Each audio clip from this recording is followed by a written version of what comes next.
नमस्कार दोस्तों। कहानियों की श्रृंखला में आज सुनेंगे सुप्रसिद्ध कथाकार अलका प्रमोद जी की कहानी वह आवाज़। तो आइए सुनते हैं कहानी। तूफान तो बीत चुका था, पर उस तूफान से उजड़े साए साए करते घर में अनन्या थकी हारी सी बैठी थी।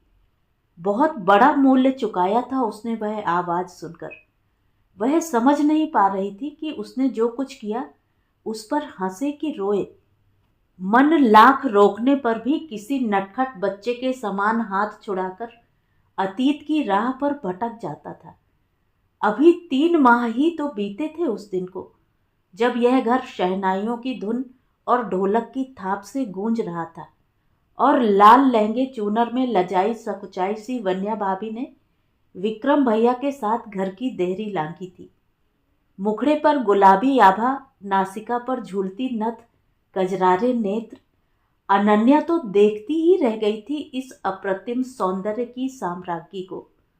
भाभी ने जब उसकी ओर दृष्टि उठाई तो नई नवेली वधू के मन में उठती उमंगों में डूबी स्वप्निल आंखों के सारे रंग अनन्या की आंखों से हृदय में उतरते चले गए। भैया का आंखों ही आंखों में प्रणय निवेदन, भाभी का लजाना, बिना बात ही चेहरे पर स्मित आ जाना और भैया से अनायास ही दृष्टि मिल जाए तो मूक भाषा में ही बहुत कुछ कह जाना। अनन्या के जीवन में भी सद्य वर्षा के बाद आकाश में प्रकट इंद्रधनुष के समान नए सप्तरंगी स्वप्न उकेर रहा था। भैया भाभी का प्रणय उसके मन के तारों को भी छेड़ने लगा था।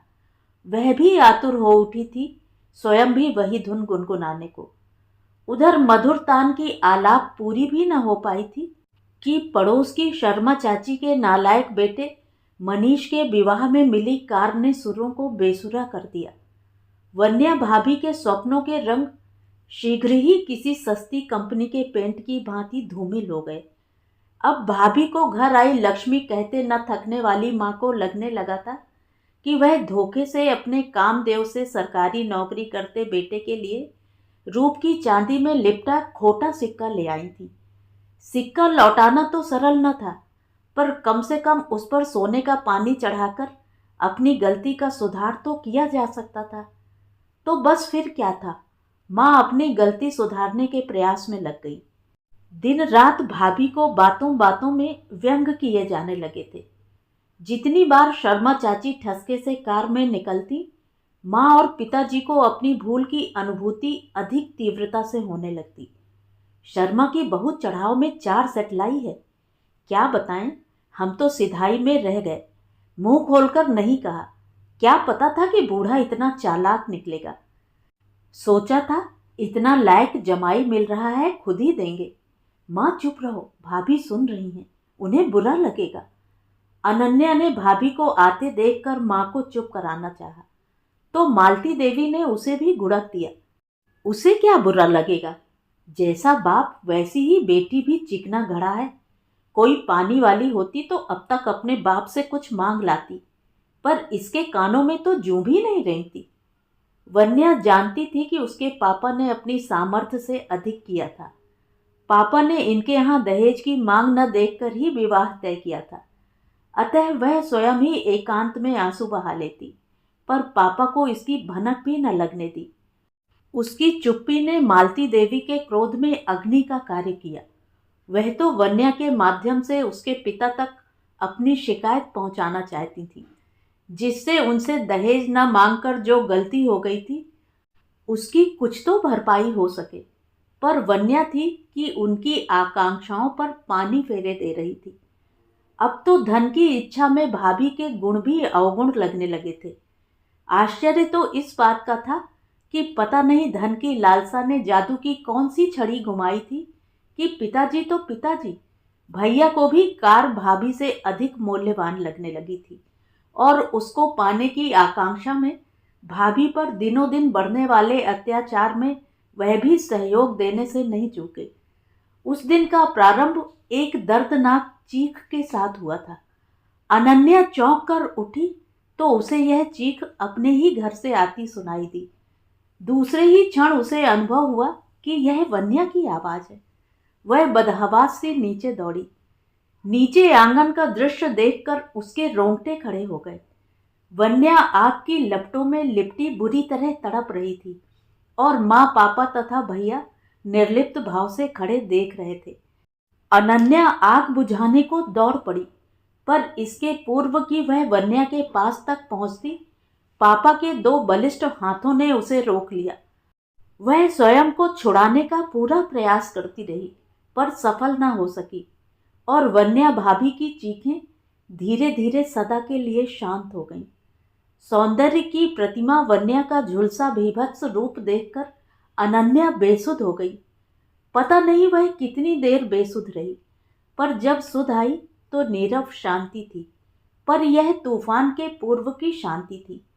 बेटी की मौत की सूचना पाकर उसके पिता स्तब्ध थे, पर बेटी से सदा ससुराल की प्रशंसा ही सुनी थी, अतः वह कल्पना भी न कर पाए कि उसकी बेटी को मारा गया है।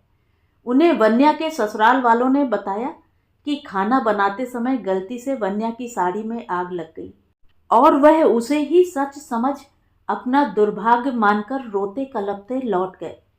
वन्या से इतनी सरलता से छुटकारा पाकर घर के सभी सदस्य अपनी सफलता पर फूले नहीं समा रहे थे। माँ कहती, पिछली बार रूप के चक्कर में हम धोखा खा गए, इस बार सोच समझकर बड़े घर की बहू लाएंगे। पिताजी बोले, अरे जीवन राम जी तो कितना पीछे पड़े थे, पर उस समय तुमने मेरी सुनी ही कहाँ थी। भैया को इस समय आदर्श बेटा बनने में ही लाभ दिखाई दे रहा था। उन्हें पता था कि माँ पिताजी उसे कार तो दिला ही देंगे।